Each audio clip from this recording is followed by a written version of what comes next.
Você pode? Então fique em casa e escute Papo Delas, podcast. Papo Delas, podcast.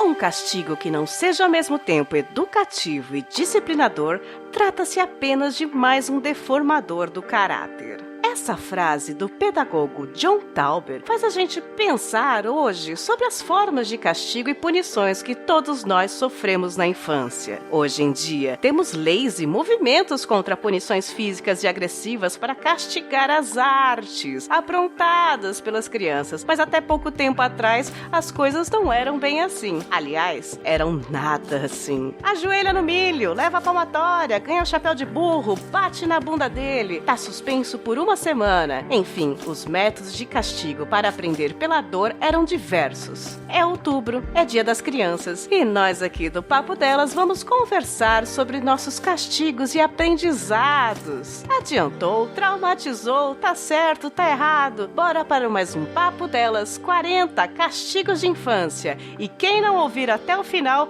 vai levar um peteleco nas orelhas e ficar uma semana sem ouvir podcasts, hein? Você está ouvindo Papo Delas. Olá, amigos e inimigos do Papo Delas, nós voltamos, sim, é feriado, é dia das crianças, já passou, vocês que estão ouvindo aí já passou, mas pra gente ainda tá aqui na gravação, uhul, que gostoso, como eu adoro criança, com batata frita, uma delícia. Vestidas de palhaço. Ai, amigos e inimigos, esse é o Papo Delas 40, como vocês já ouviram, vamos falar da nossa infância, mas das flores, dos arco-íris, não, nós vamos falar das punições, dos castigos, das nossas aprontadas, do que a gente participou, do que a gente ouviu, sofreu ou não. Será que a gente foi uma criança boazinha? Papai Noel sempre recompensava? Como é que era na nossa época? Ai, Paty, você parecia ser um amor, uma flor de criança. Olha, fazer merda real pra ser punido, eu era tranquilona. Mas falar demais, como vocês sabem, né, até hoje em dia continuo sendo, eu era um terror. Um terror? Você era respondona, é isso? Não, eu não respondia, mas eu falava demais, e aí eu fazia meus pais passarem vergonha. Ah, tá. Fazer pais passarem vergonha é um clássico, né? Mas, Patsy, a gente convidou alguém que tem experiência em séculos passados. Sim! É! E tem experiência em ser a pior criança do mundo. Alguém que pode dar uma aula de história da educação pra gente, de como era em vários tempos da vida, de quando ele era criança, de quando ele teve criança, de quando ele se tornou um adulto, sei lá, são tantos castigos e punições em tantas eras, que eu acho que é um convidado mais do que especial pra esse Papo Delas 40. Seja bem-vindo, Christian! Olá, minhas queridas amigas. Até queria dizer que eu tô gravando esse podcast em pé, de tanta palmada que eu tomei na minha infância. Agora não consigo nem sentar. Mas, né, já que é dia da criança, nada como convidar um velho pra contar histórias. Eu tô muito feliz de estar aqui com vocês. Sim, eu pensei que era o ciático que tava puxando. Ai, não. Pois é, eu imagino que você deve ter sido uma criança aprontona, né? Nós estamos falando aí no quê? Nos anos 40, nos anos 30, como é que era nessa época? Pra quem não sabe, o Christian é um amigo nosso de longa data, eu que já sou uma tia e tal, mas o Christian foi trazido aqui especialmente pra contar de coisas que a tia Neide não lembra, porque ela não tava lá ainda. Você era uma criança de que década, Christian? Quando meu pai comprou a primeira televisão preto e branca em 65, não, eu sou uma criança dos anos 80 e 90. Eu nasci em 77, por incrível que pareça, eu sei que parece muito mais, mas nessa época a gente tomava muita chinelada por coisas até certo ponto, hoje em dia eu diria banais, né? Mas eu imagino o quanto minha mãe se descabelou por nós naquela época. E aí, até como a Patsy comentou, em outro podcast eu era conhecido como a pior criança do mundo. E eu não devo discordar disso não, viu? Porque, olha, eu diria que boa parte das coisas que eu fiz, eu realmente mereci tomar várias chineladas. hoje em dia meus pais estariam presos no conselho tutelar. Eu até uso esse trunfo até hoje nos almoços de domingo. Falei, mãe, faz aquela salada pra mim, senão eu vou denunciar a senhora no conselho tutelar, ainda dá tempo. Mas você sabe, Christian, que nós somos de uma geração que estava bem no meio das coisas. A geração dos nossos pais era aqueles que tinha pavor dos pais, né? Da mãe, tinha muito medo. Era muito mais do que respeito. Eles falavam que é respeito, mas é mentira. Até hoje eles mentem. Não é respeito, eles tinham medo, né? Minha mãe... Sem dúvida. Meu avô batia nos filhos com um cano de PVC, né? Porra! Era uma coisa assim... era uma coisa muito forte nos anos 50, anos 60, e era punitivo mesmo, era uma coisa para gerar medo. Eles sentavam na mesa da sala com medo do pai, né? A mãe ameaçava, seu pai vai vir aqui, e eles tinham pavor de chorar, eles tinham motivo para isso, né? E a gente veio dessa geração filha deles, e eles sofreram aquilo, não queriam repetir aquilo, mas ao mesmo tempo foram criados assim, né? Sim. Então eles não souberam medir direitinho, pelo menos eu vejo pela minha história. Eles não souberam medir porque batiam ainda queriam impor o medo, mas ao mesmo tempo falavam, não posso tanto, né? Não pode ser tanto. E aí tinha sempre uma compensação. No meu caso, o meu pai batia, só que depois ele ficava com dor na consciência. E aí, nossa! Eu apanhava, ele fica no quarto, tranca no quarto, eu lá, e eu sou muito branquela, eu ficava toda machucada e tal, mas assim, parecia que eu tinha sido espancada. Não foi tanto, mas ficava marcado. Aí eu chorava, aí ela dava meia hora, meu pai batia na porta. Quer sorvete? E aí eu Batia o arrependimento. Eu aproveitava, porque como uma boa criança chantagista, eu aproveitava esse momento para chorar. Ai, não quero, estou sofrendo, tal. E aí ele ia lá, abria a porta, dava sorvete, tal. Ele ficava com dor na consciência. Ou seja, era uma geração dos anos 70, 80, dos pais que estavam no meio sem saber direito a dose. Né? Você concorda, Cristian? Era com você isso, sim ou não? Não tinha isso? Comigo era muito assim também. Eu diria que os meus pais, a minha mãe principalmente, ela me bateu mais do que o meu pai. E aí tinha muito essa questão que você falou assim, cara, se falou, eu vou falar pro teu pai, pode esperar um toró de Havaiana nas costas, sabe? E aí, isso, eu lembro muito bem que meus irmãos também tinham o mesmo pavor, assim, do pai. E o meu pai é o cara mais tranquilo do mundo, né? E ele bateu na gente em poucas vezes na vida. Eu diria que do meu pai eu posso contar, assim, usando as minhas duas mãos, eu talvez tenha apanhado umas 10 vezes, da minha mãe umas 1000 vezes, eu acho, sem exagero nenhum. Inclusive, algo que você até estava falando, né, que você sempre ficava marcada, e teve uma situação comigo que foi, assim, era a minha primeira comunhão, né, e aí, puxa, minha família não era uma família muito religiosa e tal, mas as minhas avós eram, né, minhas avós eram super da igreja, e imagina uma criança não fazer catequese, cara. E aí, foi o mesmo caso, eu fui obrigada pelas avós. E aí eram 5 anos de catequese na nossa época, né, Café? Então você tinha que fazer 3 para fazer a primeira comunhão, e no dia da minha primeira comunhão, você tinha que ir num traje de gala. E esse traje de gala incluía um sapato de bico fino com solado de madeira. Meu Deus! Eu tenho a foto até hoje, parecia uma noiva. Sim, é isso aí. Vestida de aí, noiva. Eu e o meu irmão, nós tínhamos um problema muito grave em casa, que nós tínhamos uma divisão de tarefas extremamente rígida. Assim, tipo, se a gente ia arrumar a mesa, nós contávamos os talheres para cada um colocar a quantidade de talheres certa para não dar problema.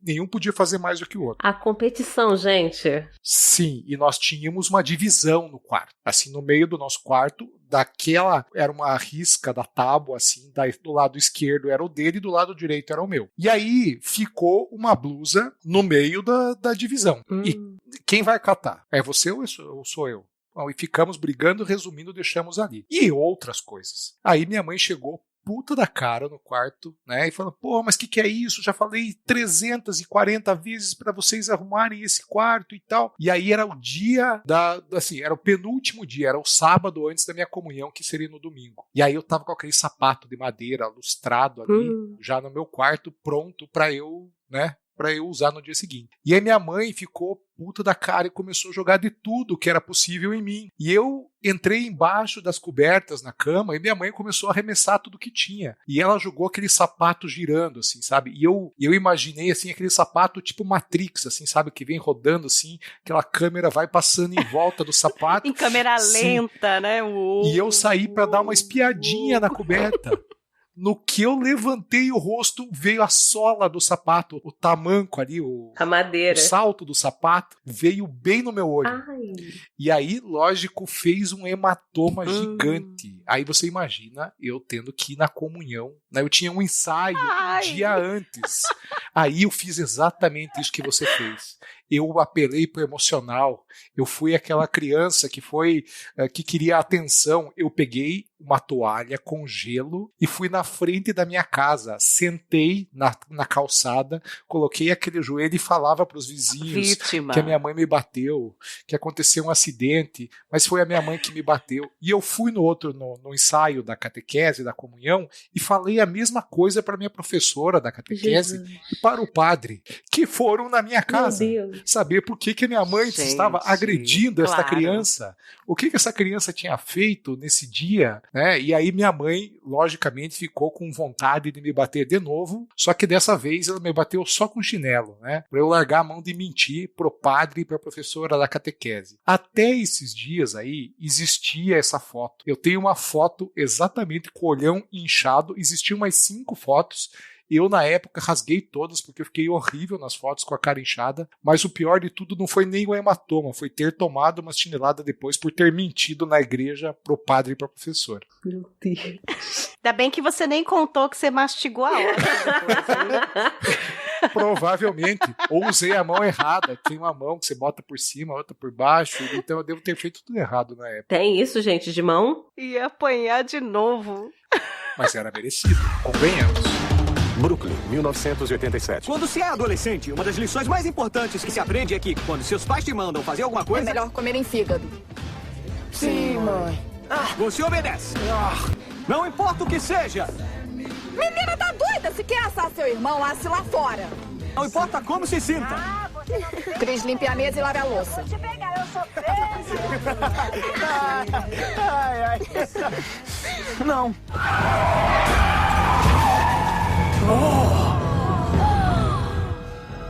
Quê? Eu vou dizer o que eu disse de novo? Minha mãe vai me matar antes de eu conseguir dizer? Todo mundo odeia lavar a louça. Depois de dizer não pra minha mãe pela primeira vez, eu não sabia o que esperar. O que você disse? Eu disse não. 2 vezes. Foi o que pensei que disse. Agora diga de novo. Mãe, eu não comi todo o jantar sozinho. Eu não tenho que limpar tudo sozinho. Eu não uso todas as roupas, mas eu lavo tudo sozinha. Eu não durmo em todas as camas, mas eu arrumo tudo sozinha. Eu não faço xixi em todos os banheiros, mas eu lavo. Mãe, o Drew e a Tona estão sentados sem fazer nada. Por que eles não ajudam? Porque eu mandei você fazer. E eu não quero que você me responda. Limpe essa bagunça. Não, eu não vou limpar. Senhor, me ajude a não apertar o pescoço desse garoto, por favor. 8, 9, 10. Você vai limpar essa mesa?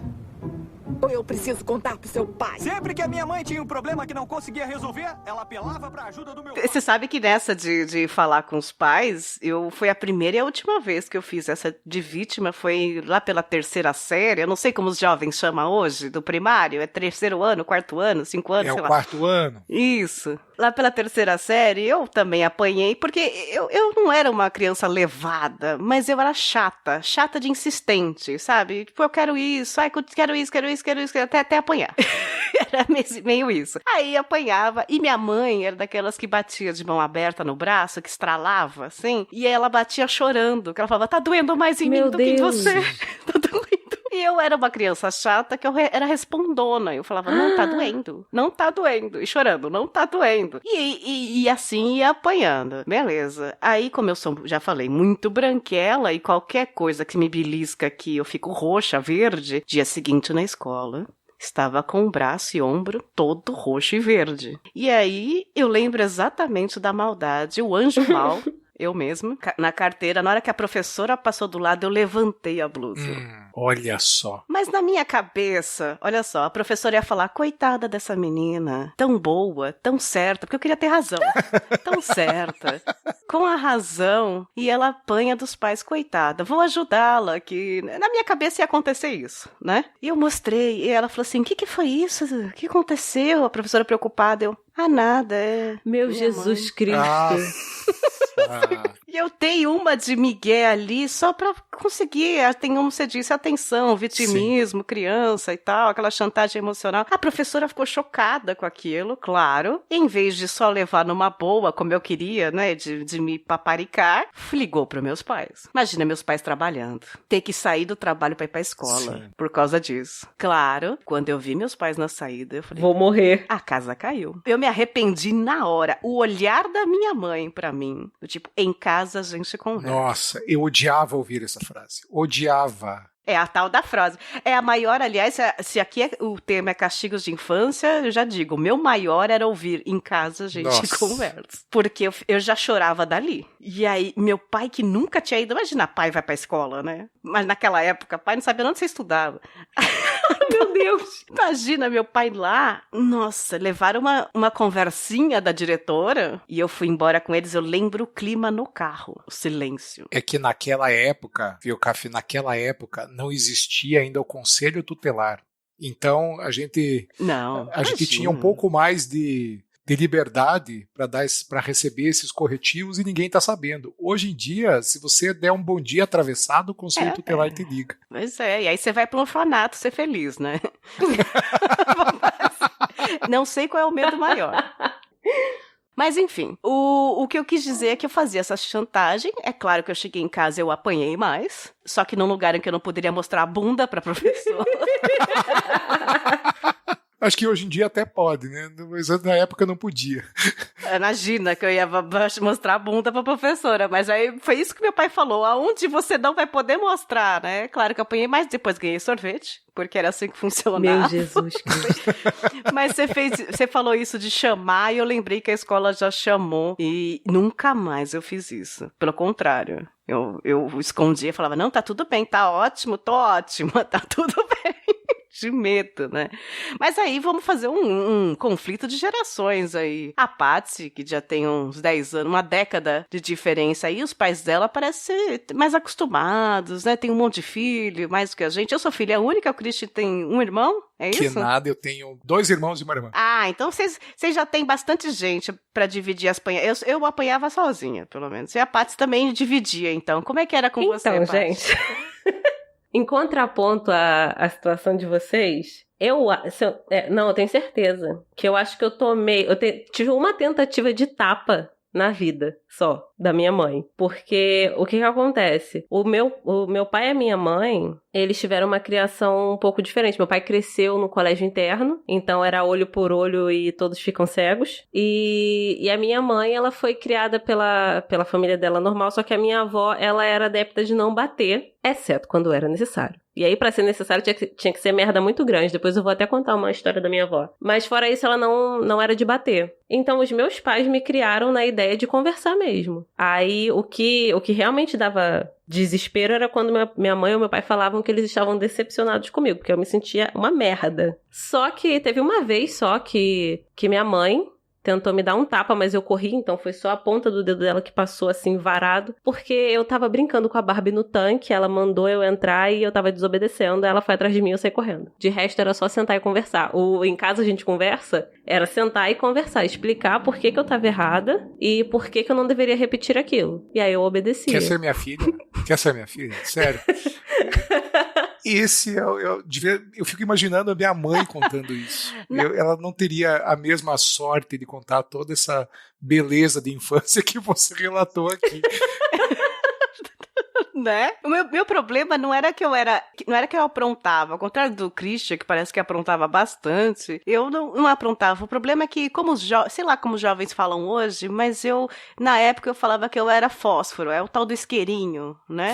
Eu era aquela que ficava do lado falando, vai lá. Sim. Faz aquilo lá, não vai dar em nada, vai lá. Geralmente, sempre tem uma pessoa do lado que vai. Né? Eu era o diabinho. Falava assim, eu não deixava, hein? E ninguém acreditava ou descobria que a ideia era minha, né? A ideia tinha sido minha. Então, sempre punia a pessoa que fez. E geralmente eu não era punida por isso, né? Mesmo a pessoa me delatando e tal, todo mundo falava, não, mas foi você que fez. O idealizador nunca ia. Eu até tentei na fase adulta parar de ser assim, né? Porque é uma covardia, né? É uma covardia ser assim. Eu não peguei a fase, mas existia na escola ajoelhar no milho, palmatória e tal, mas eu peguei o chapéu de burro. Sério? Nossa. Peguei a época... No Nem primário. eu peguei essa. Eu já não tava. Ou eu acho que não tava mais na escola, ou eu nem vi acontecer isso. Eu estudava numa escolinha pequena, era aquela escola privada mais barata da cidade, no porão da igreja, sabe? E ainda tinha uma mentalidade muito contraditória, tipo, queremos ser modernas no futuro, mas agora não, sabe? Assim. Colégio de igreja. E no começo, assim, no primário, do prezinho até essa terceira, quarta série, eles ainda eram o agora não, né? Depois passaram a ser mais moderninhos mesmo. Mas ainda pegamos, eu lembro na segunda, terceira série, também nessa época, um coleguinha nosso teve a punição do chapéu de burro no canto da sala. E era um chapéu escrito eu estou errado. Era isso, não era chapéu de burro, não era burro que tá escrito eu estou errado. E aí, durante uma aula inteira, das 5 do dia lá, ele tinha que sentar virado pra parede com esse chapéu. E a sala inteira ficava constrangida e não prestava atenção na aula por causa dele, né? É claro, eu não via o nexo disso, era só a humilhação. Por mais que ele tivesse sido, respondão lá, feito alguma coisa errada, não tinha nexo nenhum e ainda existia isso. Christian, na sua escola, você não pegou nada disso? Nenhuma punição bizarra de escola? Eu apanhei de umas 3 professoras. Meu Deus! Mas você assim... apanhou? Formando caráter. Sim. Como assim? Sim. Eu lembro claramente de uma situação, assim, as professoras puxavam a minha orelha por diversas situações, assim. É que eu na minha primeira semana de aula, eu briguei na sala. E foi a primeira vez que eu tomei um puxão de orelha na escola. Você brigou de mão, de lutinha? Sim, exatamente. Eita. Por causa da capa do meu caderno. Mas, enfim, o que eu ia contar era uma outra história. Você estava disputando quem era o gato da capa. Não, o menino falou pra mim assim, tá vendo essa capa do teu caderno? Ele parece uma calcinha de uma menina. Eu falei, é? Então tá bom. Daí a gente saiu na mão dentro da sala. Aí minha mãe tinha feito uma lancheira pra mim com uma garrafinha de café, virou a garrafa de café na sala. Cara, já comecei fazendo besteira. Mas uma que eu lembro claramente que eu apanhei, eu estudava num colégio de freira também, né? Super religioso e tudo mais, e aí tinha, né, aula de religião. E aí quem dava aula de religião era a irmã Maria Micaela. Eu lembro até hoje o nome da desgraçada. Ela estava ali dando aula de religião e falando assim, não, porque em Jerusalém, na época dos fariseus, não sei o quê. Eu falei, na época que a Micaela era menina. Cara... Menino do céu. Acabou com a irmã, né? E aí todos os meus amigos deram risada pra caramba. A Maria Micaela me pegou pela orelha e me levantou da carteira e me colocou assim, foi puxando a minha orelha até o quadro, assim, eu fiquei olhando pro quadro também até o final da aula. São traumas de infância, até, é por isso que eu não vou na igreja hoje. Toda essa história aqui que tá por trás da minha infância foi de muito sofrimento por causa da igreja. Hoje em dia você é ateu. E eu era uma criança boa, só era mal compreendido. Meu Deus. Olha, dessas de escola, eu tenho uma vez que eu acho que não chegou aos meus pais, ainda bem. Vai chegar agora. Porque a escola já tá... vai chegar agora.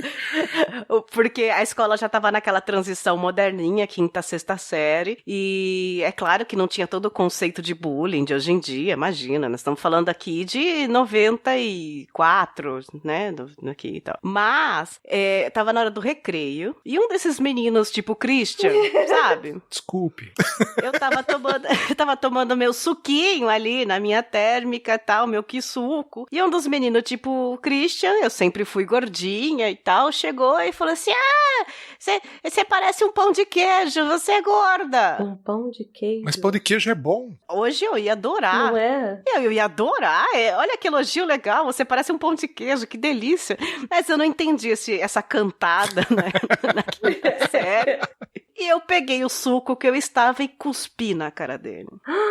Café. Nossa, você era o capeta em forma de guria. Mas você sabe quando é instintivo? Eu não pensei pra fazer isso, tipo, vou cuspir, não sei o quê. Não, foi assim, automático. Eu tomei e cuspi na frente dele, na cara dele, assim. Nossa, esse menino deu um chilique. Olha, não sei o que foi da vida dele hoje. Porque o chilique que esse menino deu, ele gritou. Ah, que absurdo, porque, né, a gente aprende que não tem insulto maior do que cuspir na cara, né? Sim. Sim. E, nossa, ele deu um chilique, gritou, não sei o que. Aí veio todo mundo, como se eu tivesse arrancado as córneas dele. Assim. E aí veio todo mundo, veio a professora, sei que, vai tudo pra diretoria. Aí fui pra diretoria. Ali veio a pedagoga, veio a professora. Fizeram uma reunião ali e deram aquele sermão. Ouviram a história e falaram pro coleguinha, você não pode fazer isso, coleguinha, com a coleguinha. Tipo, é assédio, né? Não é. Pode. E eu fiquei firme, eu estou certa. Ah, não, eu vou contar pros seus pais. Ah, não, eu tô errado. Não precisa. E hoje em dia, esse menino é Matheus Solano, ator global. E hoje em dia... Beijo, Matheus!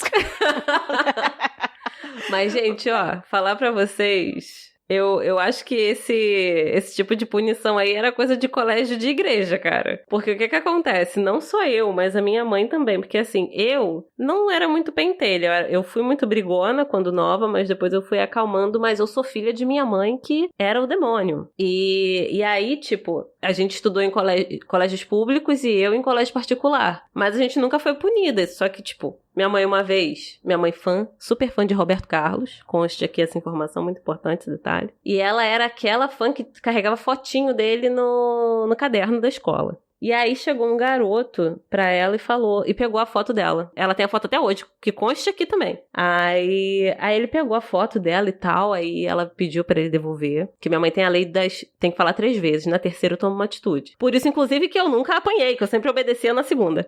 Já tava esperta na conta, né? Essa é a segunda. Claro. Falou com esse menino a primeira vez, devolve a minha foto. Aí ele, não sei o que lá, não vou devolver.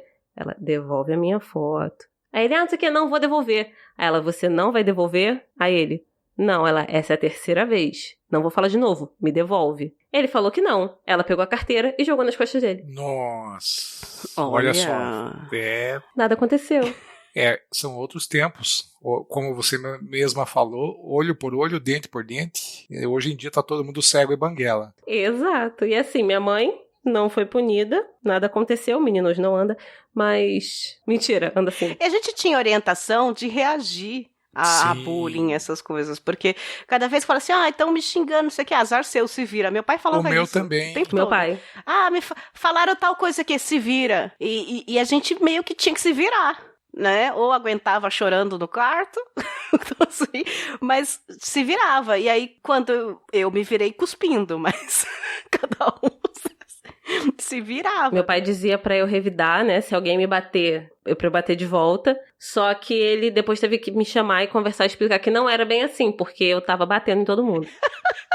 Que aí tudo eu tratava como ofensa pessoal. Esperar te bater, né? Calma. Eu bati em gente mais velha, eu ligava foda-se na escola. Também nunca fui punida. Ah, mas aí que tá. Faltou puxar a tua orelha e te levar até o quadro negro para você ficar lá refletindo sobre o tempo dos fariseus. Era isso que educava. A banheira de pau! Dá essa mão, moleque! A mão não, pai! Não! Agora eu aprendi que eu não devo mexer no porta-retratos do meu pai! Tem que pensar, né? Quantas vezes eu tive que pensar? Vai lá pro seu quarto pensar. Pra mim não era punição ir pro meu quarto. Por quê? Filha única. Eu tinha revistinha no quarto. É verdade. Ficava fazendo... Eu tinha o quarto Ficava pra fazendo mim. todas as cruzadinhas do Almanac Sadol ali, até dava pra passar um mês. É, né? pra mim o contrário. Pra mim o contrário. Punição era ter que ficar com eles, ficar com adulto. Ah, você vai ter que ficar comigo aqui o dia inteiro. Pronto, é punição. Agora, se fosse pra ficar trancada no quarto, ou pra ficar sozinha, pra mim não era punição, porque eu tava acostumada, era tranquilo pra mim. Tem muita criança que na época falava, ai, minha mãe não me deixou jantar de punição, né? Ah, fiquei de castigo, não pude jantar. Pra mim era o contrário, eu tinha que comer tudo. Nossa. Então já era maravilhoso, não tinha problema. O que me batia na época é que a gente começou a ter nos anos 90 telefone, que é a maldição do celular hoje das crianças, né, de tablet e tal. E a gente começou a ter telefone em casa e eu era viciada em telefone, porque eu ligava pras amigas vamos assistir Carrossel junto. E aí eu ligava e ficava horas no telefone. Então aí era uma punição, não pode usar telefone. Porque eu sou da época também que tinha extensão no telefone. Sim, que você podia ouvir tudo que a pessoa tava falando do outro lado. Se quisesse saber com quem a cafeína tava falando, você só pegava a extensão e ouvia toda a conversa. Aí a mãe entrava na extensão e falava, desliga o telefone! Aí, oi, desculpa, Tatiana, eu tenho que desligar. Aconteceu um negócio aqui rapidinho, vou precisar sair. Mas você sabe que eu apanhei por causa do telefone. Olha ali. Essa é uma história desgraçada em que eu tenho raiva do Bozo até hoje. O Bozo pra mim é um desgraçado. Quando eu vejo o Bozo, eu lembro até hoje da ardência nas minhas coxas da surra que meu pai me deu. Meu Deus. Existia um número do Bozo que você ligava pro Bozo pra você participar dos jogos ao vivo. Tinha uma espécie de um jogo que você ficava gritando pá, pá, pá, pra dar tiro. Aí tinha corrida de cavalinho, tinha várias coisas no maldito Bozo que você ligava pra lá e aí você entrava ao vivo no ar e participava. 2360873. Exatamente. Esse é o número. E tá na minha cabeça até hoje. Era 011-236-0873. E aí, o que acontecia? Exato. Eu morava no interior do Paraná. Então, você imagina quanto custava o interurbano para São Paulo. Puta que pariu. Então, era uma grana absurda. E aí, o que acontecia? Você ligava pro Bozo e ficava uma secretária eletrônica lá. Alô, amiguinho. Te enrolando. Isso, fique aí na linha que daqui a pouco você já vai ser atendido. E eu e meu irmão ficando ali, né, cara, esperando. Deus. Eu acho que nós ficamos uns 40 minutos no telefone, esperando o Bozo. Pariu. E aí, eu diria que a dinheiro de hoje, assim, a conta veio em R$600 pra minha casa. E aí, chegou a conta. Põe na conta do Bozo. Chegou a conta telefônica e eu lembro até hoje, assim, na hora do almoço, era quase a hora do almoço, assim, e meu pai pegando a conta, olhando assim, nossa, umas ligações pra São Paulo aqui, muito caro. Quem será que ligou pra São Paulo aqui? Eu e meu irmão se olhamos, assim, e o meu pai, foram vocês que ligaram? Não. E aí meu pai olhou o número, entrou naquele momento o maldito Bozo na hora. Meu Deus. Alô, amiguinho, ligue agora, 011-236-0873. Cara, não precisamos falar nada. O meu pai ele dobrou, eu lembro até hoje, ele dobrou a conta assim, ó, e afrouxou a cinta da calça. Cara, ele pegou, eu e o meu irmão, ele segurou os dois assim, pegou a mão direita de um e a esquerda do outro, juntou as mãos de nós dois e ele dava uma cintada só, sabe, pra pegar nos dois, assim, cara, e a gente ia girando e ia batendo e contando em sílabas, assim, nunca mais minta. Eu falei, cara, será que não vai acabar essa frase nunca? Porque era cada sílaba uma cintada. Olha, minhas pernas agradecem até hoje a resistência que meu pai... No dia seguinte, você ligou pro Bozo. Não, queria ter ligado. Se eu encontrar o Bozo hoje, eu dou uma na lata dele, faço aquele... em vez de dar uma bitoca no nariz dele, eu vou arrancar aquele nariz vermelho dele. Você dá um boleto, né? Ele é pastor hoje, você dá um boleto pra ele. É capaz de ele pagar hoje, né? Não é, menino? Você sabe que tem coisas que doía mais, né? A Paty falou da conversa e de ter decepcionado e tal. Olha, eu podia apanhar, o que for, mas o que me doía era a conversa, que eu lembro que minha mãe me colocava na cozinha e ela falava, eu não confio mais em você. Puta merda, acabou. Não, gente. Você me decepcionou. Eu achei que você ia fazer a coisa certa. A mamãe não pode mais confiar em você. Nossa, aquilo me fazia chorar de soluçar. Era muito pior do que apanhar. Aquilo doía demais. Eu preferia apanhar porque quando eu apanhava, eu achava que eu tava certa. E na pior das hipóteses, você foi punida. E tá errado. Mas aí agora, decepcionar e doía demais aquilo. O que doía mais em você, Christian? Era apanhar mesmo, né?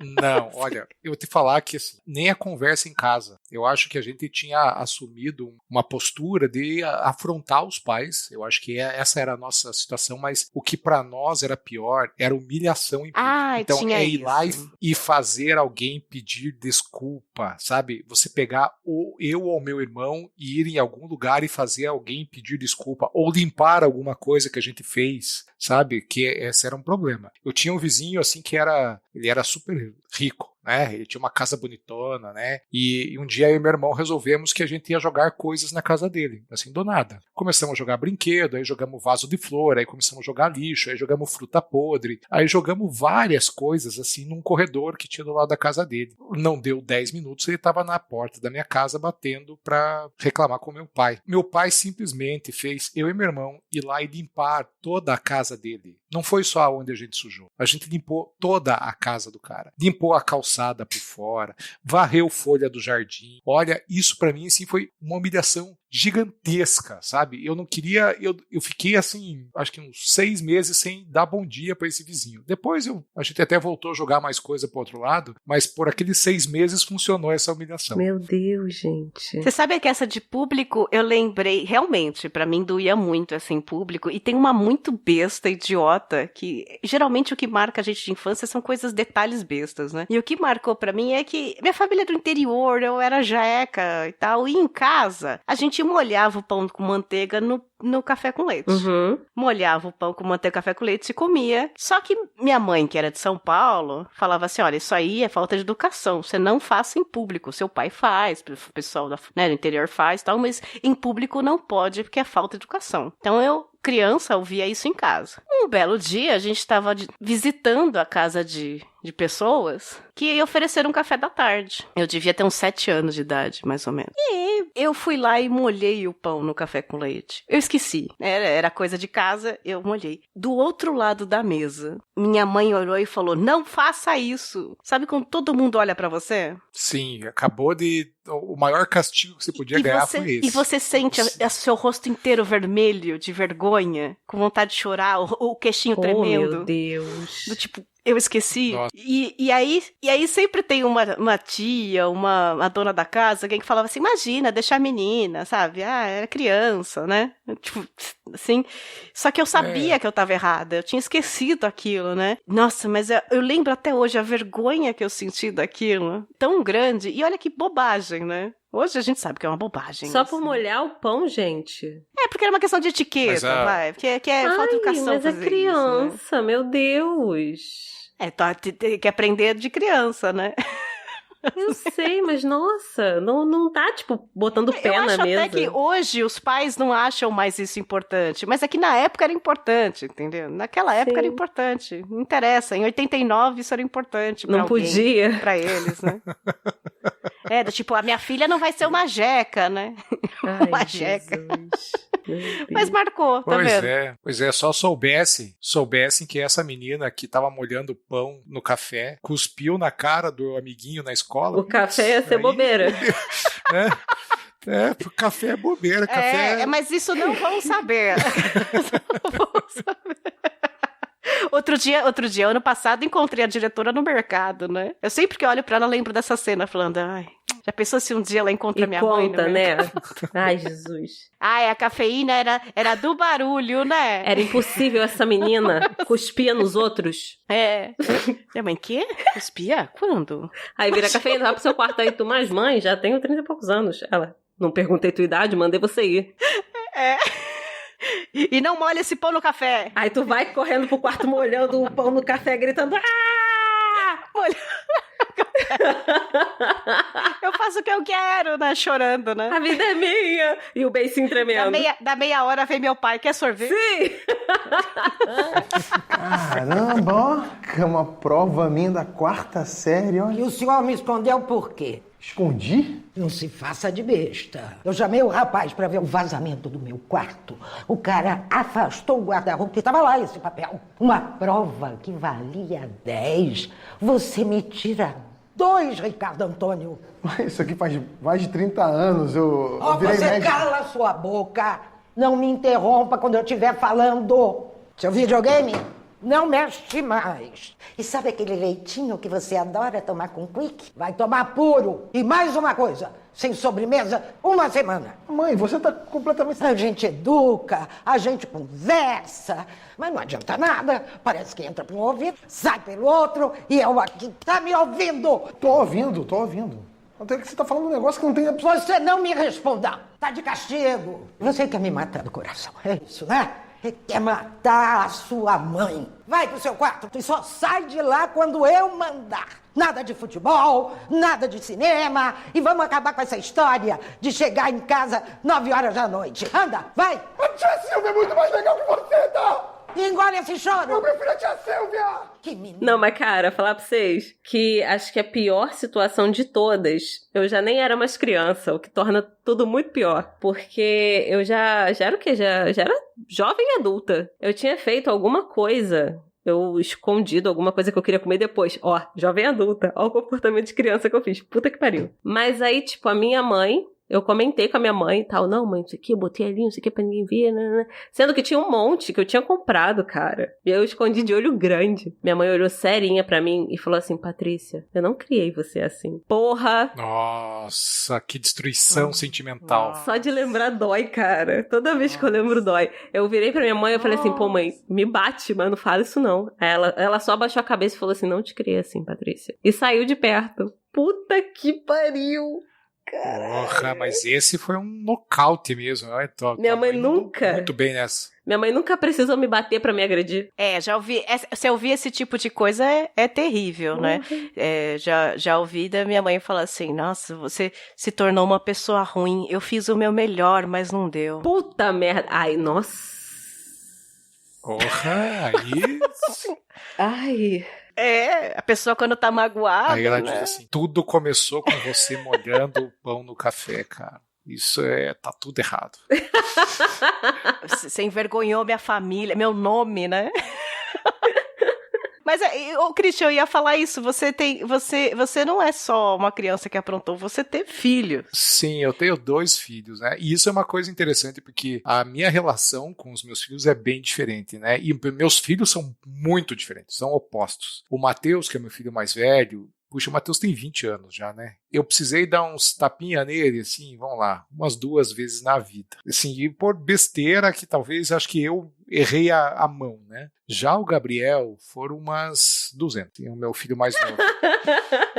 Que ele era muito... E a mão assim, sempre foi certa, né? Sim, e ele sempre foi muito de desafiar a gente. Assim. Só que eu teve uma vez que eles os dois jogam basquete, aí os dois estavam no treino e o Gabriel jogou o celular no irmão, errou, o irmão acertou outra pessoa, quebrou um vidro, fez assim, um escarcéu. E eu fiquei tão puto esse dia, assim, mas tão puto, aquela história, eu peguei os dois no ginásio onde eles estavam treinando e fui até em casa dando aquele sermão, e depois eu falei, não, hoje a Cinta vai cantar pela primeira vez, coisa que eu nunca fiz. E aí eu dei uma dura tão grande, mas tão grande, que eu não consegui fazer mais nada.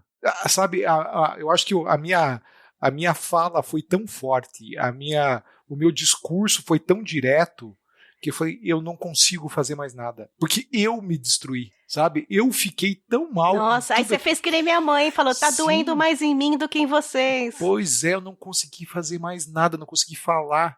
E aí, eu descobri que com os meus filhos não funciona. Essa história de eu talvez, se eu tivesse batido, não ia funcionar. Funciona privações. Sabe, é a moeda que, algo que você gosta muito, você não vai ter por um período. É celular, é videogame, são redes sociais, seja internet, seja lá o que for, e isso é o que mais funciona. E sabe uma coisa que é interessante? Eles respeitam muito. Eles realmente executam. Se eu digo, você vai ficar 1 semana sem celular, eu posso deixar o celular dele em cima da minha mesa, ele não vem buscar, tá aqui, não liga. Então, eu como pai tenho essa bad aí da vida, eu diria que funcionou bem com os meus filhos. Olha aí, você sabe que para essa pauta eu dei uma lida em uns artigos aí para entender como é que tá hoje e o que seria A gente tá falando aqui de épocas nossas, vivências nossas, e não tá fazendo apologia, né, à violência, que tem que bater, e não, pelo contrário. E lendo alguns psicólogos e como tá sendo feita a educação hoje, seja a pedagogia da escola, seja os pais que estão bem perdidos, vamos combinar, né,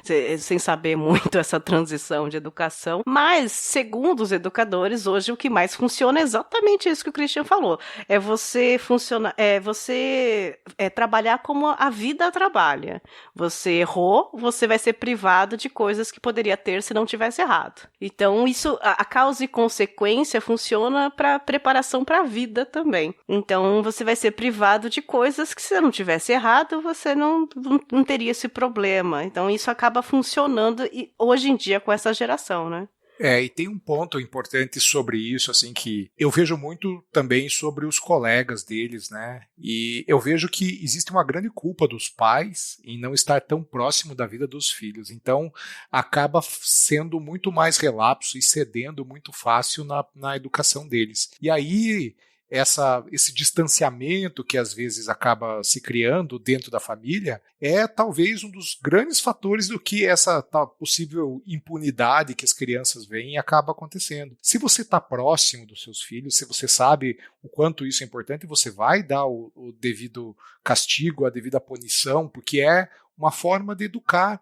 Isso, lógico que funciona até certa idade, mas isso que nós falamos aqui dos nossos pais nos falarem algumas coisas que nos deixaram muito sensibilizados até hoje, e isso que a Patsy usou como exemplo, eu falei assim, puxa, eu não te criei assim. E isso tem uma força tão grande na educação, e aí às vezes o que falta é o pai ter coragem para fazer isso, por incrível que pareça. Hoje a gente vê muitas crianças e adolescentes ditando o ritmo em casa, justamente por uma certa culpa que os pais acabam tendo por não dar o tempo necessário. Sim. Hoje em dia os pais são muito mais pais separados do que da nossa época. Na nossa época, nossos pais eram obrigados a ficar juntos. Era por obrigação, né? Eles eram obrigados a ficar juntos. Hoje em dia, não. Então, você vê muito... por muitos anos, eu saía muito de domingo com meus pais, avós, pra almoçar em shopping, que era um momento da gente se encontrar, né? E eu percebia muito isso. O shopping de domingo é o dia do pai ficar com as crianças. Era isso que eu ia falar. E aí você olha na praça-alimentação, o pai que não fica com as crianças, só fica ali de sábado e domingo no máximo, ele não sabe o que as crianças gostam, e tem medo de interferir nisso, e eu reparava muito isso porque eu sou fuçona fofoqueira, nas mesas do lado e como se comportavam, o pai sempre pega o que você quiser, fica à vontade, não, faz o que você quiser, as crianças destruindo a mesa, destruindo a comida, destruindo o shopping, ou nem olhando pra cara do pai, porque tava no celular, não sei o quê, e o pai deixando, porque aí você percebe ali, ele não tem essa ligação, talvez, ou ele tem medo de ser o vilão ali por um dia só, é só um dia, né? É só uma vez, e vai deixando, e isso vai causando uma confusão de educação, porque provavelmente a mãe é a vilã, porque ela não faz isso durante a semana, né? Então... E aí vai criando esse conflito hoje em dia, né? Isso aí eu posso falar um pouquinho o que acontece. Pelo menos lá em casa foi o que aconteceu, foi o que a gente observou. Porque meu irmão tem uma enteada, né? E aí é esse esquema. Ela fica a semana com a mãe, e aí no sábado, mais ou menos, ela vai pra casa do pai e volta no domingo. Às vezes vai na sexta-noite. Pareciam duas crianças diferentes. A criança que ia pra casa do pai no início do final de semana era uma criança que ouvia, que respondia calma, que era comportada. A criança que voltava era uma criança que falava com voz de bebê, era uma criança que gritava, era uma criança que não aceitava ouvir não, e que queria tudo do jeito dela. Isso em 2 dias só. E aí quando a minha cunhada falava, isso acontece toda vez que ela vai. E ela só comentava e tal, eu nunca tinha visto. Aí teve uma época, no começo desse ano, que minha cunhada morou lá em casa, antes dela ir pro apartamento com meu irmão. E aí eu vi, gente, são 2 crianças diferentes. Eu virei e falei assim, o que aconteceu com ela?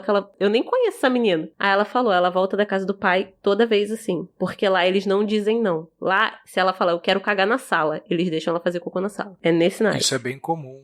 Além da diferença de criação, né, ainda deve ter essa culpa desculpa do tipo, só vai ficar aqui hoje e amanhã, deixa fazer o que quiser. Exato, não tem essa coisa do não pode, não só ele, mas a mãe dele, por sentir saudade também, queria agradar, faz o que ela quiser. A gente não a vê a semana inteira, então no final de semana ela faz o que ela quiser. E ela voltava pra casa querendo fazer o que desse na vontade dela. Se ela quisesse jantar sorvete, o jantar era sorvete. Não, o jantar vai ser comida de verdade. Aí ela começava a chorar, se recusava a comer, empurrava o prato, fazia um escarcéu. Era uma coisa absurda. Mas você pode ver, Paty, se você como nutricionista, inclusive, vê o quanto isso está impactando na própria alimentação das crianças, né?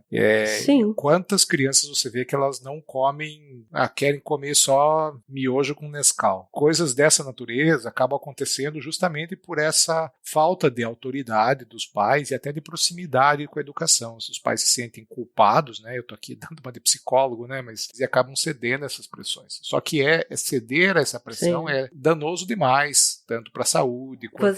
Você deseduca a criança. E aí isso eu vejo assim com muita frequência, sabe? E eu lamento muito, e lógico que eu tento ajudar sempre que possível, sempre que está ao meu alcance. Isso sempre serve de alerta para mim, né? O quanto eu preciso ser amigo dos meus filhos, o quanto eu preciso estar próximo deles, o quanto a nossa conversa tem que ser franca sempre, a qualquer idade. Não é porque meu filho está com 20 anos porque ele não precisa me ouvir mais. Não é porque o Gabriel tem 13 agora que ele vai comer o que ele acha que tem que ser, né? A gente tem que usar a nossa experiência para fazer bem para eles e fazer bem para a sociedade, né? Acho que esse é um ponto importante. É saber que amanhã é um cara que está gravando um podcast para falar sobre as surras que tomou na infância e precisa contar umas coisas boas também.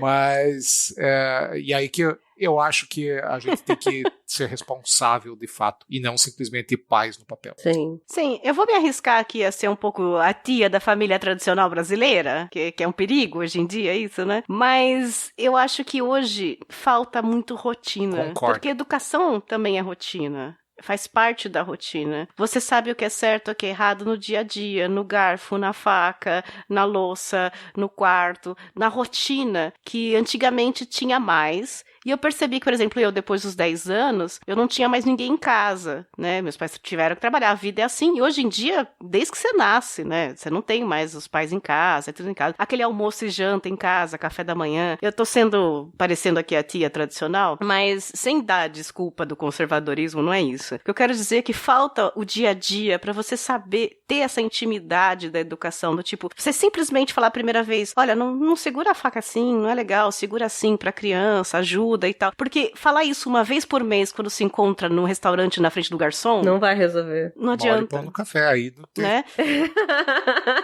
Aí molha o pão no café. Agora, a rotina do dia a dia, você conversar uma vez, depois na janta, depois no almoço, você falar, olha, fica assim que é melhor, faz assim que é melhor, todo dia um pouquinho, homeopaticamente, isso ajudava a gente a construir as coisas, o relacionamento, ao que é certo e errado, até a errar e saber que estava errado. Eu já ficava ruim, vermelha, roxa, porque eu sabia que estava errado em um segundo, porque eu lembrava daquilo. Hoje as crianças não entendem, elas demoram para entender um pouquinho, mas por quê? Eu fiz isso ontem e estava tudo certo, sabe? Não tem essa rotina diária, íntima. E não vai ter. Porque a nossa vida mudou, né? A vida das pessoas mudou e não vai existir mais. A gente tem que aprender como adequar tudo de novo agora. Então, uma coisa que a gente aprende quando dá aula para criança pequena, né, para pré-escola, coisas assim, é exatamente estabelecer rotinas. Por quê? Porque a criança, ela, principalmente quando não tem pais muito presentes, não tem alguém que defina, não necessariamente os pais, né, mas alguém que deixe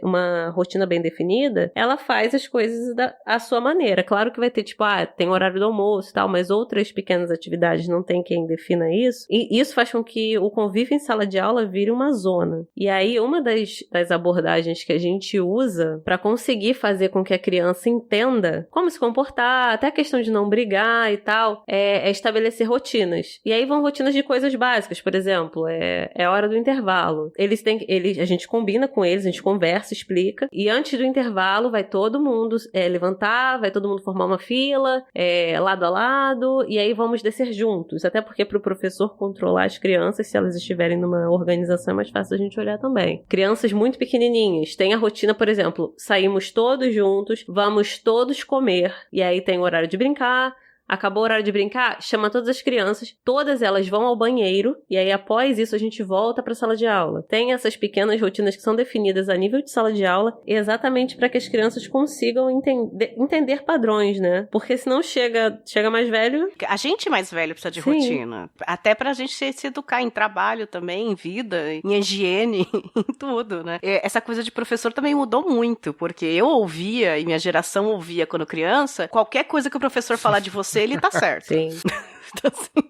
Se chegar aqui e o professor falou, a diretora falou, a vizinha falou, o estranho na rua falou, ele tá certo. Então, a gente já finha aqui. Hoje em dia, os pais discutem com professores, com diretores e tal, porque eles estão sempre errados. E, ao mesmo tempo, colocam a responsabilidade da educação neles. Sim. Uma coisa que eu faço, né, quando esse tipo de coisa acontece, eu, hoje em dia, só tenho alunos adultos e tal, mas... Quando eu trabalhava no outro lugar e dava aula para criança, e acontecia uma situação muito, muito ruim, seja de bullying, seja de briga, qualquer coisa que fosse, assim, cada professor, cada instituição aborda a sua maneira. Eu conversei com as coordenadoras do lugar que eu trabalhava, e aí o que eu fazia? Eu chamava a criança e o responsável. Eu não fazia, tipo, se fossem duas crianças, não botava as duas crianças juntas e os dois responsáveis. Eu conversava com o responsável e a criança. Eu começava a contar o que estava acontecendo, eu parava, virava pra criança e falava assim, e aí agora você conta o que você fez. E eu fazia a criança contar pros pais o que tinha feito de errado. E aí depois eu falava, e aí eu fiz isso. E aí o que você falou pra mim? Aí eu fazia a criança, junto comigo, conversar com o pai e contar qual era o problema que tinha acontecido em sala de aula. E ali, naquela própria reunião, a gente já definia como que a gente ia trabalhar a partir daquilo naquele aspecto. Já fazia os acordos, não vamos fazer isso de novo. Se você fizer isso de novo, eu vou chamar seus pais. E aí, como você vai se sentir? Desculpa, Paty. Eu ia falar, se chamasse minha mãe e falasse, ela cuspiu na cara do fulano. Eu ia falar, não, mãe, eu engasguei. Não, eu não falava, tipo, ela cuspiu na cara do fulano. Eu ia virar e falar assim, e aí, o que você fez? Conta pra mim, naquela hora, hein? Eu engasguei, foi sem querer, eu engasguei, eu tenho problema de respiração, você sabe, né, mãe? Eu tenho problema. Não acontecia isso, porque antes dos pais chegarem, eu fazia um terror psicológico brabo. Eu virava e falava assim, senta aí, arruma teu material. E eles normalmente desciam, né, pra encontrar os pais lá embaixo. Aí eles arrumavam, vocês dois vão ficar aqui. Aí eles, por quê? Eu vou conversar com os pais de vocês. Você falou com a minha mãe? Eu falei assim, não, sua mãe vai chegar, não vai te encontrar lá embaixo, vai encontrar os seus amiguinhos, vai vir aqui pra descobrir o que aconteceu, por que você não desceu. E aí, até os pais subirem... Meu Deus. Nossa, já tô suando. Aí os pais chegavam, aí eu fazia essa divisão. Falava assim, quero conversar com você, por causa dele. Ou dele e dela. Normalmente eram meninos que brigavam, essas coisas assim. Mas antes de fazer a reunião, eu já mandava mensagem pra coordenadora. Aconteceu isso, fulano e ciclano estão aqui em sala comigo. Se os pais passarem aí, manda subir que eu quero falar com eles. Mas isso foi bom, porque eu pude observar os padrões, as questões, porque tendo essas conversas sozinha com os pais, eu conseguia entender o comportamento de algumas crianças, e aí eu conseguia definir como que eu ia agir em sala de aula para que as crianças,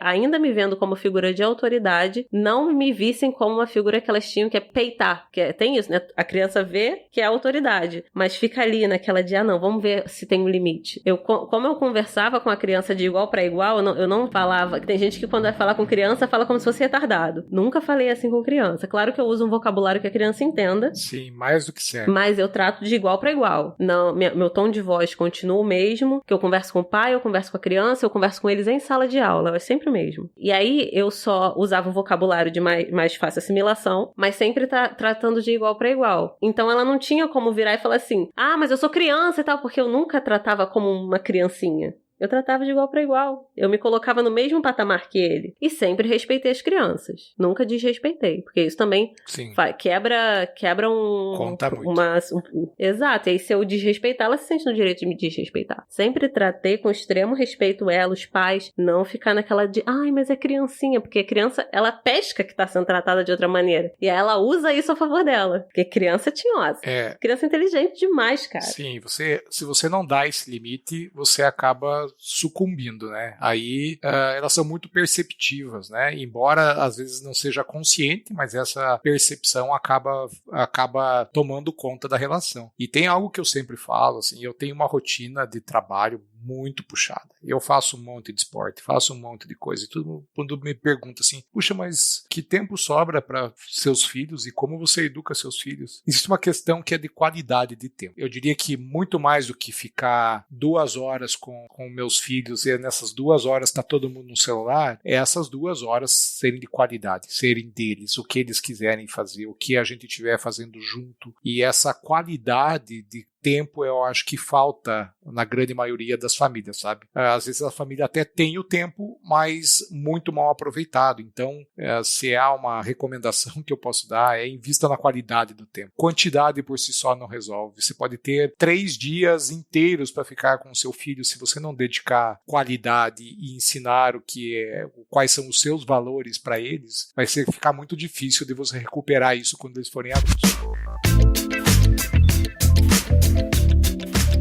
Olha, a gente nem percebeu e o papo já rolou aqui de castigos. Eu já tô suando, já imaginando meus pais subindo na diretoria. Eu tô ficando nervosa. Mas eu acho que é legal a gente terminar esse papo aqui e depois continuar com nossos ouvintes incríveis. Que, né, Paty, você sempre vai vir aqui nos comentários falar dos castigos, do que aprontaram e tudo. Mas terminar aqui do episódio com uma perguntinha muito interessante que eu pensei aqui. Cada um de nós vai responder. Christian, o que o pai Christian faria com o menino Christian? Eu acho que ele teria conversas um pouco mais diretas, sabe? Não tanto pelo temor, né, de tomar umas palmadas que muitas vezes eram merecidas, mas como eu até mencionei, essa questão de ficar constrangido. Talvez se eu tivesse mais conversas diretas ao ponto e bem duras, eu acho que seria um case de sucesso ainda maior. Olha aí, papo reto. Papo reto, né? Exatamente. Mas conversa sim. Eu tava pensando aqui porque eu sempre pensei o que eu faria, né? Eu não sou mãe e não tenho experiências com criança e era uma criança sozinha porque era filha única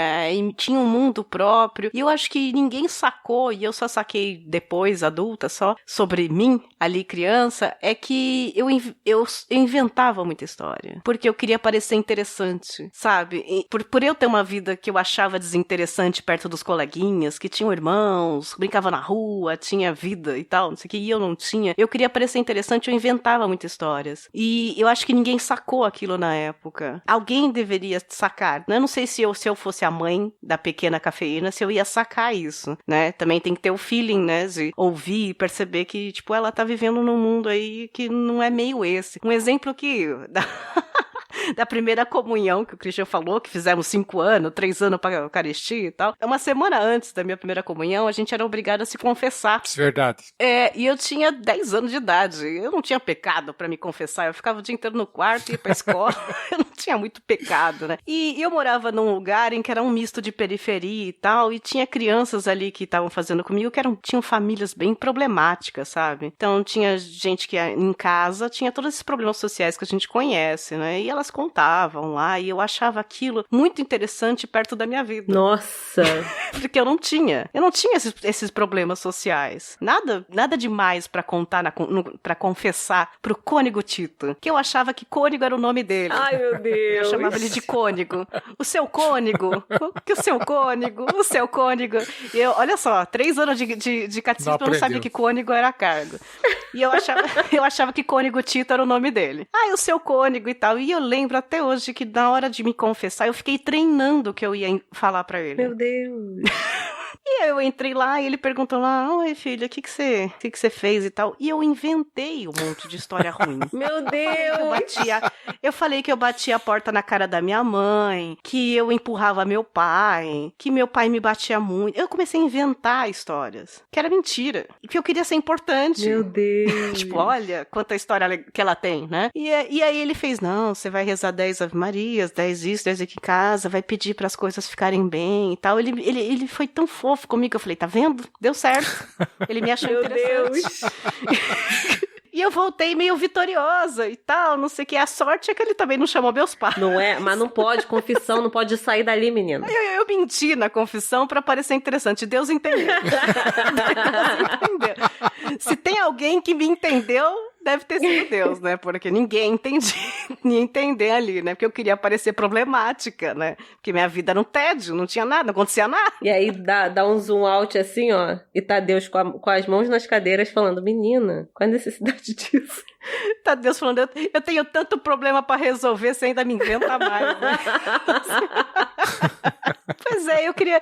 E é uma coisa que ninguém sacou, pelo menos até hoje, ninguém me falou isso, ou ninguém sacou naquela época que eu era essa criança desde pequenininha, que eu contava histórias, que aconteceu isso, aquilo, e não, que eu queria chamar atenção por isso, né? Então, talvez eu, como mãe... Só que, spoiler, né? Eu já sei disso agora. Então...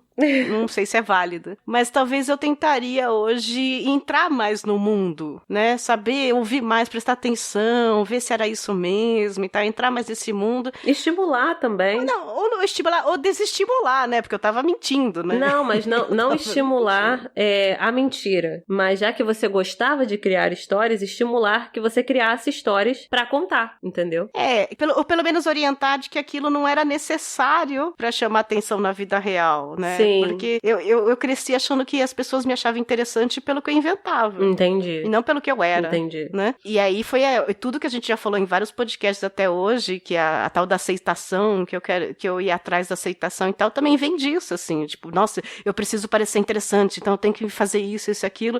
E isso vem de criancinha, que eu lembro que eu fazia isso. Fica a dica aí pra mãe cafeína um dia, né? Tentar sacar, e pros pais hoje em dia também, né? Ficar um pouco mais íntimo para conhecer até onde aquilo que a criança está vivendo é uma realidade ou ela só está precisando de alguma coisa que você não sacou ainda. Não sei se eu fui clara ou se eu só inventei na minha cabeça. Nossa! Mas é isso. Paty, finalmente. E a mãe, Paty? O que faria com a Patizinha? Cara, então, como eu já falei ao longo do episódio todo, meus pais sempre tiveram um jogo aberto comigo. A gente sempre foi de conversar sobre tudo. Então, eles acabaram me conhecendo bem e eles faziam exatamente essa coisa do estimular. Quando eu sentia vontade de fazer alguma coisa, quando eu quis aprender música, quando eu queria inventar história, eles estimulavam isso e faziam eu arrumar uma forma de expressar isso. Igual, tipo, quando eu, sei lá, devia ter 4, 5 anos, alguma coisa assim. Eu criava muitas histórias, eu tinha minha vizinha, que era minha melhor amiga, aí os meus pais falavam, tipo, vai lá brincar, faz um teatro, conta a história pro pessoal da rua, e a gente chamava as crianças e fazia, tipo, um teatrinho com todo mundo, porque eu ia fazer essas histórias, só que eu poderia fazer elas na minha cabeça, poderia transformar essas histórias numa coisa que gerasse um problema, ou eu poderia criar a história e mostrar pra alguém e matar a minha vontade de falar, de contar aquilo. E quando eu quis aprender música, meus pais compraram o instrumento que eu queria, que era um teclado. Tenho até hoje, inclusive, era um teclado de Sandy Júnior, que as teclas iluminavam. Eles conversaram comigo, negociaram comigo porque era caro, e aí eles falaram, posso comprar, mas aí eu vou ter que parar de ter TV a cabo. O que você prefere? Aí eu, poxa, quero o teclado, meu irmão queria uma guitarra. Aí meu pai tirou a TV a cabo e comprou os instrumentos pra gente. Sempre foi tudo muito negociado e tudo muito jogo aberto, desde pequeno. Então eu acho que se fosse pra criar a Patrícia pequena ou ser mãe, eu tentaria fazer isso. Sempre ter jogo aberto e entender o que era estimulante pra aquela criança, ou até adolescente, o que for, e tentar estar ali e fazer com que a pessoa se expressasse. Por quê? Eu não tenho filhos, mas eu tenho 3 sobrinhos. E cada uma das minhas sobrinhas é muito diferente uma da outra. A mais velha, a Márcia, ela gosta muito de... Hoje em dia ela tá se formando em enfermagem já, mas ela, desde pequena, ela sempre gostou muito de leitura. E ela queria escrever as próprias histórias. Então, quando ela me contou isso, eu comecei a comprar pra ela livros de autores que eu gostava, pra mostrar pra ela, pra ver se ela gostava. E aí ela foi gostando de alguns, e aí todo Natal, aniversário, eu comprava livros na pegada que ela gostava. Exatamente pra ela poder ter uma ideia de como se escrevia e tal, e hoje em dia ela tem livro publicado. A minha sobrinha do meio, mas a minha irmã, que consta que minha irmã também sempre foi muito jogo aberto com ela. A minha do meio gosta de música, ela canta e tal, e a gente estimula isso nela. Ela tá com 16, 17 anos agora. E a Lavínia, ela é muito novinha, ela tem 4 anos. Ou 5, nunca sei a idade das crianças. E ela é muito também de contar histórias. E como ela é muito pequena, o que eu fazia com ela? Agora, na pandemia, eu não vejo minha sobrinha pra ela não se expor, né? Eu não me expor e ela também não, ela fica em casa. Mas o que eu fazia? Ficava com ela, eu brincava com ela, eu pedia pra ela desenvolver as histórias e eu representava a história que ela criava. Exatamente pra ela botar isso pra fora, porque eu sei que ela vai criar. Só que eu prefiro que ela crie comigo estando ali, se sentindo confortável de me contar o que ela tá criando, do que criar e contar como se fosse uma mentira. Porque ela vai criar as histórias, ela é imaginativa. Eu criaria uma criança dessa forma, tentando entender como ela se expressa e estimulando isso nela, de uma forma que eu participe. E agora todos os pais que estão nos ouvindo estão falando assim, na teoria, né? Não é, menina? Porque eu sei que na teoria é muito mais fácil. Só que na prática, a Lavínia morou comigo um tempo, né? Então eu fiquei no meio daquele furacão e eu ia cansativo para um caralho. E em sala de aula com os alunos também, porque aí eu não fico tanto tempo com eles, mas eu ficava com 15, 20. E é brabo, cara. É pesado. Mas dá pra fazer. Só cansa 10 vezes mais. Eu tenho 2 casos de sucesso. Não é fácil. Eu já tenho comprovado. Os 2 casos já estão dando certo, já tá no seu LinkedIn. Já tá no não meu LinkedIn. Não é, menino? Exatamente. Mas Deu cara. Certíssimo. Ai, gente, que gostoso, que papo bom. E eu acabei de ver aqui uma frase maravilhosa que eu falei, eu tenho que citar pra terminar esse episódio, de Danusa Leão, uma diva, e ela brincou aqui dizendo: meus castigos de infância se tornaram minhas metas. Ir pra cama cedo, não sair da minha casa e não ir pra festa nenhuma. É a atualidade que a gente tá vivendo, não só em pandemia, mas chega uma certa idade que você fala, olha, o que era castigo antes agora é um presente. Pode ficar em casa, não vai pra festa não, vai dormir cedo. E me chama de pão de queijo. Não é, menino? E me chama de pão de queijo, que eu já tô esquentando. Ai, que gostoso. E tem gente que até gostaria de levar uma cusparada e tal. Não é, menino? Vamos aproveitar aqui nesse finalzinho. Christian, que honra! Tô muito feliz de finalmente gravar com você, depois de 38 anos, mais um aqui que eu conheço desde os anos 70. Tá virando aqui uma moda trazer os amigos antigos aqui. Quero te agradecer por essa participação num feriado, numa pandemia. Obrigada, Christian. Fique à vontade. Fala onde os ouvintes podem te encontrar. Se você quiser ser encontrado, claro. Né? O que você anda fazendo? Faça seu recado, por favor. Hoje eu gravo um podcast com o nosso querido Mogli, com o Renan, que é o Big Tree, podbigtree.com.br. Também estou muito feliz de estar aqui, porque eu sou ouvinte desde o primeiro piloto desse podcast. Eu sempre quis estar aqui para conversar um pouquinho. Eu fiz pequenas participações, mandei palpites da Copa e coisas assim, mas eu admiro muito o trabalho de vocês, então tá aqui pra mim é uma honra enorme, muito obrigado, e falar sobre infância e falar sobre todas essas coisas legais me deixou bastante feliz. Eu quero deixar registrado que o Christian acreditava no papo delas antes de mim. Não é? Ele já achava, ele já apoiava, já acreditava, já incentivava, vai lá, tá legal, ouvir tá legal, essa parte tá legal, indicava, antes de eu acreditar que ia ser legal. É verdade. Então, eu quero te agradecer muito por isso, e o Big Tree, que tá lá com o nosso amigo Mogli também, é sobre basquete. Exatamente. É isso, Guerrada? Sim, é um podcast sobre NBA. Tô dando uma de Silvio Santos.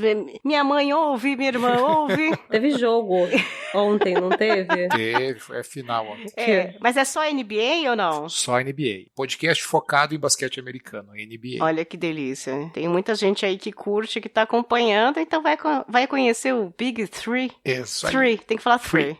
Não é árvore. Big 3. Free. Big Free. Ai, professora. Desculpa. Ai, professora, você me corrigido em público, menina. Ai, Big Three, sei lá.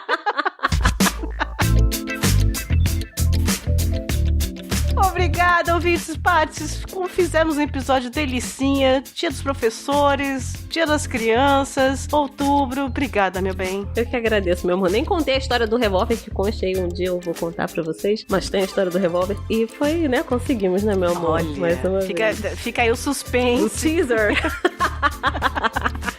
Fica aí o suspense pra uma história de revólver, hein? E aliás, você que não ouviram ainda, vai ouvir sobre isso com o Douglas Ganso, que ele declamou um sonetinho ali, muito gostosinho, sobre a vida do professor na pandemia. Tem tudo a ver com esse outubro aí. São 3 minutinhos que você vai ganhar na sua vida se ouvir nesse feed aí, pra quem ainda não ouviu sobre isso. Obrigada, Paty. Obrigada, Christian. Eu agradeço, meu amor. Ouvintes, padrinhos, apoiadores, um beijo no feed do seu coração e um tapa no ouvido, uma cuspida na cara, um chapéu. E ajoelho no milho.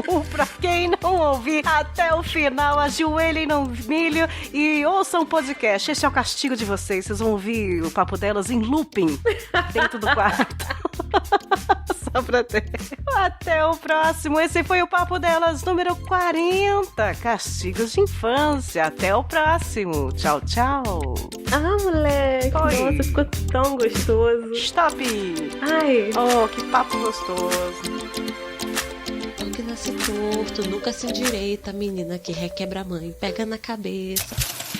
É aqui que nós agradecemos vocês, sim, nossos padrinhos do mês de setembro de 2020, que nos ajudaram a manter o Papo Delas no ar e continuar o quê? O quê? Sonhando com riquezas, vida de madame pelo mundo, sem coronga, sem nada disso, sei lá.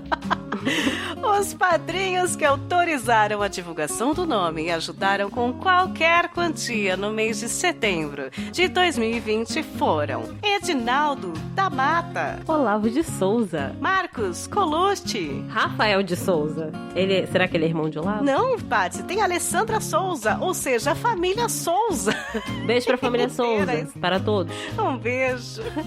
Henrique Oliveira também, ó, tá aqui. É de outra família, mas também tá aqui. Que pediu pra ser chamado de Rick do Tantim. O que quer dizer isso, Paty? Não sei. O que Também não sei, mas é Rick do Tantim. Ele falou, Henrique Oliveira, parece que minha mãe tá brigando comigo e ele é novo apoiador, então seja bem-vindo, Rick do Tantim. E é fofinho, né, esse apelido? Pois é.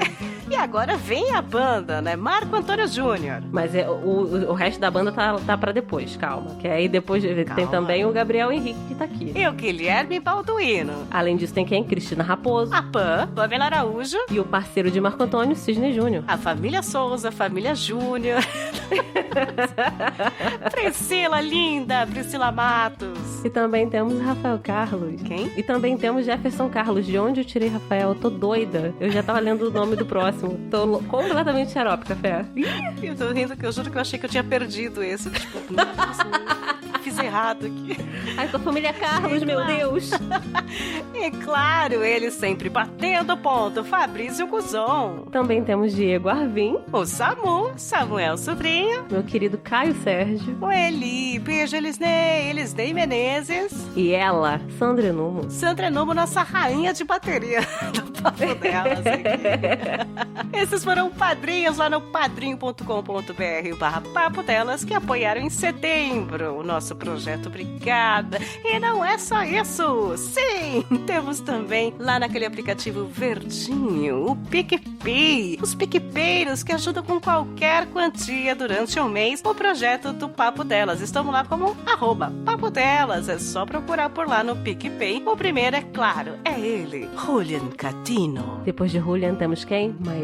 Mayra Santos. E ele, Dionelson Silva. Temos também Cosme Magalhães. Tudo bom, meu bem? Beijo, Cosme, obrigada. E Heitorzinho, voltando aqui no Abre Alas do Papo Delas. Heitor Marsola. Beijo, Heitor. Beijo também pra quem? Ricardo Alves. Sempre batendo ponto no PicPay. Ela, Ana Paula Funk. Será que é funk e ela fica brava? Não sei, menina. Deve ser funk. Não sei. Agora... Fica nome de guerra. Ana Paula, conta pra gente. Conta pra gente no Instagram, Ana. Temos também o Marcos Vinícius. E por último, quem, café? Quem? JP, João Paulo Poeira. Também batendo ponto aqui no PicPay. Fica o nosso agradecimento a todos, todinhos. Vocês que apoiaram com qualquer quantia e aos que preferiram não terem os seus nomes divulgados. Ai, meus lindos, Todos vocês estão sendo tão importantes pra gente, principalmente esse ano. Beijo no lóbulo de cada um. Vida longa e rica pra todos nós, seus lindos. Nós contamos com vocês e quem sabe, alguns outros para o próximo mês. Hashtag Gratiluz!